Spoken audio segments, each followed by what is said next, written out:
Student, अगर आप भी 18 तारीख को मैथ की फ़ाइनल परीक्षा देने वाले हैं तो बच्चों आज की इस क्लास में हम मैथ की फ़ाइनल परीक्षा के लिए बहुत ही वीवीआई और इम्पॉर्टेंट ऑब्जेक्टिव क्वेश्चनों को आज की क्लास में बहुत जल्द याद करेंगे। ये सभी ऑब्जेक्टिव क्वेश्चन आपके परीक्षा के लिए बहुत ही इंपॉर्टेंट है और परीक्षा में आने वाले प्रश्नों में से है। तो क्या करना है, सभी छात्र को इन सभी प्रश्नों को जल्दी से याद कर लेना है। चलिए जल्दी से क्लास को शुरू करते हैं। सभी स्टूडेंट इस क्लास को जल्दी से दोस्तों को शेयर कर देंगे, क्लास को लाइक करें और चैनल को जरूर सब्सक्राइब कर लेंगे। चलिए क्लास की तरफ बढ़ते हैं और बहुत ही अच्छे से सभी प्रश्नों को यहाँ पर देखेंगे सभी स्टूडेंट, क्योंकि एक एक प्रश्न बहुत ही महत्वपूर्ण है। चलिए यहाँ पर सबसे पहला क्वेश्चन यहाँ पर बोला जा रहा है कि दो गोलों के आयतनों का अनुपात 64:125 है, तो उनके पृष्ठीय क्षेत्रफल का अनुपात क्या होगा। कि हम बता दें कि ये क्वेश्चन बहुत ही वीवीआई है और बहुत बार परीक्षा में पूछता है, तो इसके लिए आंसर बिल्कुल आसान है। आपको यहाँ पर इसका जो है ना वर्ग जो है ना उसको आप यहाँ पर हटा दीजिए। देख रहे हैं 16 का अनुपात, 16 का अगर वर्ग करेंगे तो इतना होगा। बस आपको ऐसे ही याद करना है, ठीक है। तो क्या होगा 16:25। अगला क्वेश्चन, दो बेलनों की त्रिज्याओं का अनुपात 4:5 है एवं उनकी ऊंचाइयों का अनुपात 6:7 हो, तो उनके आयतनों का अनुपात क्या होगा। बहुत ही अच्छा क्वेश्चन और बिल्कुल इसका आंसर याद रखना है कि 96:175 होगा। देख ले प्रश्न 96:175। अगला क्वेश्चन है, आर त्रिज्या वाले अर्धगोले का संपूर्ण पृष्ठ क्या होता है। तो इसके लिए बहुत ही अच्छे से याद कर लेना है कि 2πr यहाँ पर आंसर होगा, ठीक है। बहुत ही वीवीआई है 2πr आंसर। बिल्कुल यहाँ पर इसका जो सही आंसर है बच्चों वो यहाँ ये नहीं होगा बल्कि ये होगा, ठीक है। ये होगा 3πr²। बिल्कुल याद कर लेना है। अगला क्वेश्चन, यदि किसी शंकु के वर्ग पृष्ठ का क्षेत्रफल 880 सेंटीमीटर स्क्वायर है और त्रिज्या 14 सेंटीमीटर है, तो इसकी तिर्यक ऊंचाई क्या होगी। तो जब आप इसे हल करेंगे यहाँ पर से ऐसे ही याद रख सकते हैं कि 40 सेंटीमीटर यहाँ पर आंसर हो जाएगा। अगला क्वेश्चन, यदि किसी घन के विकर्ण की लंबाई 2√3 सेंटीमीटर है, तो इसकी कोण की लंबाई क्या होगी। तो इसकी कोण की लंबाई क्या होगी, तो आप यहाँ पर याद कर सकते हैं कि 2 सेंटीमीटर आंसर हो जाएगा। अगला क्वेश्चन, किसी घन का किनारा दुगुना हो जाने पर कुल पृष्ठीय क्षेत्रफल पहले के कुल पृष्ठीय क्षेत्रफल का कितना गुना हो जाएगा। कितना गुना हो जाएगा बच्चों, बहुत ही अच्छा क्वेश्चन है और याद कर लेंगे कि 4 गुना हो जाएगा। अगर प्रश्न पूछे तो कहेंगे 4 गुना हो जाएगा। अगला क्वेश्चन यहाँ पर, किसी गोले के कुल पृष्ठीय क्षेत्रफल और उसकी त्रिज्या के एक अर्ध गोले के कुल पृष्ठीय क्षेत्रफल का अनुपात क्या होगा। तो क्या होगा, इसके लिए आंसर याद रखेंगे 2:1 यहाँ पर आंसर हो जाएगा। चलिए अगले क्वेश्चन को यहाँ पर जल्दी से देखेंगे कि यदि किसी अर्ध गोले के वर्ग पृष्ठीय क्षेत्रफल 1232 सेंटीमीटर स्क्वायर है, तो उसकी त्रिज्या क्या होगी। तो 1232 सेंटीमीटर स्क्वायर है तो उसकी त्रिज्या याद कर लेंगे कि 14 सेंटीमीटर हो जाएगी। अगला क्वेश्चन है कि यदि cos theta plus cos square theta 1 हो, तो sin square theta plus sin की पावर 4 थीटा का मान क्या होगा। तो इसके लिए बिल्कुल आपको आंसर याद रखना है कि 1 हो जाएगा। बहुत ही आसान क्वेश्चन है, 1 यहाँ पर याद कर लेंगे। अगला क्वेश्चन, 1 + tan स्क्वायर ए बट्टा 1 + cot स्क्वायर ए बराबर क्या होगा। तो क्या होता है बच्चों, तो याद कर लेंगे कि tan स्क्वायर ए होगा। बिल्कुल याद कर ले, देख लें अच्छे से tan स्क्वायर ए। अगला क्वेश्चन, कि किसी बाह्य बिंदु P से वृत्त पर PA और PA दो स्पर्श रेखाएं खींची गई हैं। यदि PA बराबर 8 हो तो PB, ठीक है, यहाँ पर क्या होगा PB होगा। तो PB बराबर क्या होगा, याद कर लेंगे कि PB बराबर भी यहाँ पर 8 सेंटीमीटर हो जाएगा, ठीक है। चलिए अगला क्वेश्चन, यदि PA एवं PB किसी बाह्य बिंदु P से केंद्र O वाले वृत्त पर खींची गई स्पर्श रेखाएं हैं एवं कोण APB बराबर 80 डिग्री, तो कोण POA बराबर क्या होगा। तो इसके लिए याद कर लेना है कि इस प्रश्न के लिए आपको आंसर याद करना है कि यहाँ पर 50 डिग्री हो जाएगा, ठीक है। चलिए अगला क्वेश्चन, कि वृत्त पर स्थित किसी बिंदु पर खींची गई स्पर्श रेखा स्पर्श बिंदु से होकर जाने वाली त्रिज्या से कौन सा कोण बनाएगी। तो कितने डिग्री का कोण बनाएगी, तो 90 डिग्री का। याद करेंगे 90 डिग्री का। चलिए अगला क्वेश्चन, दो वृत्तों की त्रिज्याओं का अनुपात 3:4 है, तो उनके क्षेत्रफलों का अनुपात क्या होगा। तो इसके लिए याद कर लेना है कि 9:16, यानी कि इसका स्क्वायर कर देना है। अगला क्वेश्चन, 42 सेंटीमीटर त्रिज्या वाले वृत्त के उस त्रिज्य खंड जिसका केंद्रीय कोण 30 डिग्री है का क्षेत्रफल क्या होगा। तो कहेंगे 462 सेंटीमीटर स्क्वायर। 462 centimetre square. दो वृत्तों की परिधियाँ का अनुपात 5:7 है, तो उनकी त्रिज्याओं का अनुपात क्या होगा। तो इसके लिए याद करेंगे कि 5 अनुपात, यानी कि यहाँ पर सेम होगा। अगला क्वेश्चन जो कि बहुत ही वीवीआई क्वेश्चन है, ये क्वेश्चन तो बिल्कुल पूछेगा, 7 sec स्क्वायर ए माइनस 7 tan स्क्वायर ए बराबर क्या होगा। बहुत ही आसानी से करेंगे, जो इसके गुना में है वही आंसर हो जाएगा, यानी कि 7। अगला क्वेश्चन, यदि x बराबर a cos थीटा y बराबर b sin थीटा, तो b square x square plus a square y square बराबर क्या होगा। तो इसके लिए आंसर है कि a स्क्वायर और b स्क्वायर होगा। अगला क्वेश्चन, एक मीनार के शीर्ष का उन्नयन कोण उसके पाद से 10 सेंटीमीटर की दूरी पर 60 डिग्री का कोण है, तो मीनार की ऊंचाई क्या होगी। मीनार की ऊंचाई होगी 10√3 मीटर।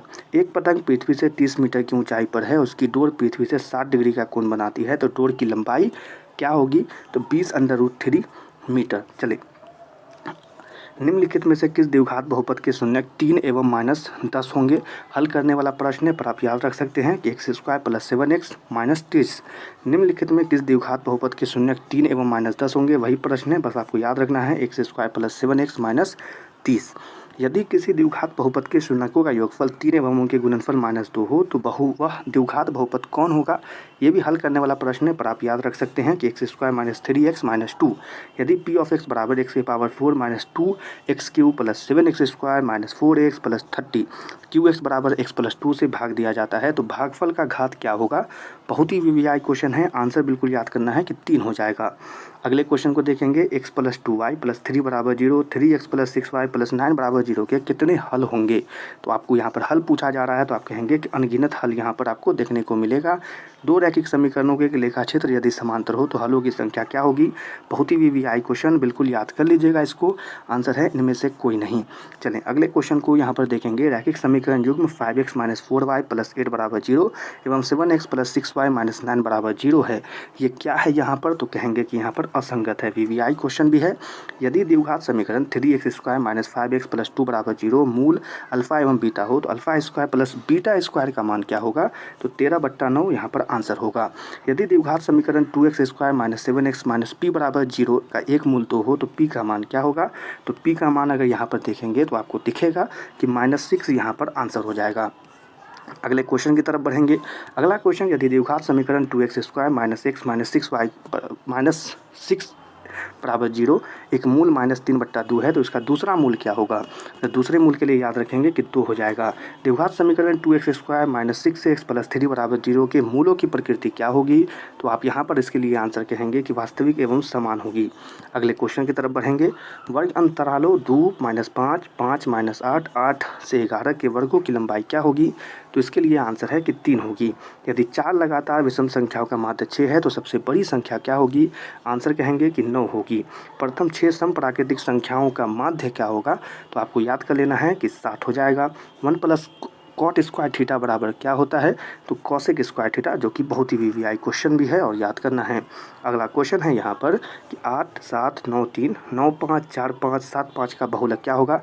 तो आपको यहाँ पर आंसर कमेंट में भी लिख देना है और इसका आंसर तो दिख ही रहा है कि 5 हो जाएगा। यदि p ऑफ e बराबर -0.02 है तो p e डैश बराबर क्या होगा? तो आंसर बिल्कुल याद कर लेना है कि 0.98। दो पासों को एक साथ फेंका जाता है तो ऊपर आने वाले अंकों का अंतर शून्य होने की प्रायिकता क्या होगी? तो यह प्रायिकता से प्रश्न है, 1/6 आंसर हो जाएगा। अगले क्वेश्चन को यहाँ पर देखेंगे। एक वर्ष में एक महीना या तीथि चुना जाता है तो इसके जून या सितंबर होने की प्रायिकता क्या होगी? आंसर है 1/6। एक पासे के फेंक में संख्या 4 और 5 आने की प्रायिकता क्या होगी? तो यहाँ पर आंसर देख ले, आंसर होगा 1/3। अगला क्वेश्चन यहाँ पर बोला जा रहा है कि बिंदु 8 sin 60 डिग्री 0 तथा 9 8 60 डिग्री के बीच की दूरी क्या होगी? तो इस प्रश्न के लिए आंसर सभी स्टूडेंट को याद रखना है, 8 हो जाएगा। यदि O 0.0 मूल बिंदु हो तथा बिंदु P के निर्देशांक x और y हो तो दूरी OP क्या होगी? तो OP के लिए याद रखेंगे कि √x² + y² आंसर होगा। y अक्ष से बिंदु 12 और 14 की दूरी क्या होगी? तो इसके लिए याद कर लेना है आपको कि 12 होगी, यानी कि यहाँ पर जो है इसको लिख देना है। अगला क्वेश्चन, बिंदु -6 - 8 की कोटि क्या होगी? कोटि पूछा जा रहा है तो कहेंगे -8 होगा। बिंदु 3, -4 किस पाद में स्थित है? इस प्रकार से जब हम पाद बनाते हैं तो यहाँ पर प्लस और माइनस वाला पाद है और यह पाद किस में स्थित होता है? तो चतुर्थ में स्थित होता है। ठीक है, चले अगले क्वेश्चन को यहाँ पर देखेंगे। निम्नलिखित में कौन सा बिंदु द्वितीय चतुर्थांश में स्थित होगा? तो आंसर कहेंगे कि यहाँ पर -3 और 2 यानी कि माइनस और प्लस। बिंदु 4, -4 और -4, 4 को मिलाने वाले रेखाखंड के मध्य बिंदु के निर्देशांक क्या होंगे? तो आंसर करना है कि 0,0। अगला क्वेश्चन यहाँ पर कि रेखाखंड AB के मध्य बिंदु 2,4 है और बिंदु A के नियामक 5,7 है तो बिंदु B के नियामक क्या होंगे? तो इसके लिए आंसर याद कर लेना है बच्चों कि -1,1 हो जाएगा। किसी वृत्त के व्यास के सिरों के निर्देशांक 10, -6 तथा -6,10 है तो वृत्त के केंद्र के निर्देशांक क्या होंगे? आंसर कहेंगे कि 2,2 हो जाएंगे। ठीक है, वीवीआई प्रश्नों में से है। यदि किसी त्रिभुज के शीर्षों के निर्देशांक 4,6, 0,4 और 5,5 हो तो त्रिभुज के केंद्रक के निर्देशांक क्या होंगे? आंसर आपको बिल्कुल याद ही कर लेना है, जो है कि 3,5। यदि किसी समांतर श्रेणी का 5वां पद 11वां सार्वस अंतर 2 हो तो उसका प्रथम पद क्या होगा? तो प्रथम पद के लिए याद करना है कि उसका प्रथम पद 3 हो जाएगा। n पदों वाले समांतर श्रेणी का योग n² + 2n + 1 है तो उसका छठा पद क्या होगा? तो छठा पद के लिए आपको याद रखना है कि यहाँ पर 29 हो जाएगा। चलिए अगले क्वेश्चन को अगर यहाँ पर देखेंगे तो निम्नलिखित में कौन समांतर श्रेणी है? अगर आप अच्छे से यहाँ पर ध्यान देंगे तो आपको दिखेगा कि x, 2x, 3x, 4x समांतर श्रेणी है। निम्नलिखित में कौन समांतर श्रेणी में नहीं है? तो यहाँ पर भी अगर आप ध्यान देंगे तो आपको दिखेगा 2² 4², 6² यह नहीं है। समांतर श्रेणी 1, 4, 7, 10 के प्रथम 20 पदों का योगफल क्या होगा? तो आंसर है कि 590 हो जाएगा।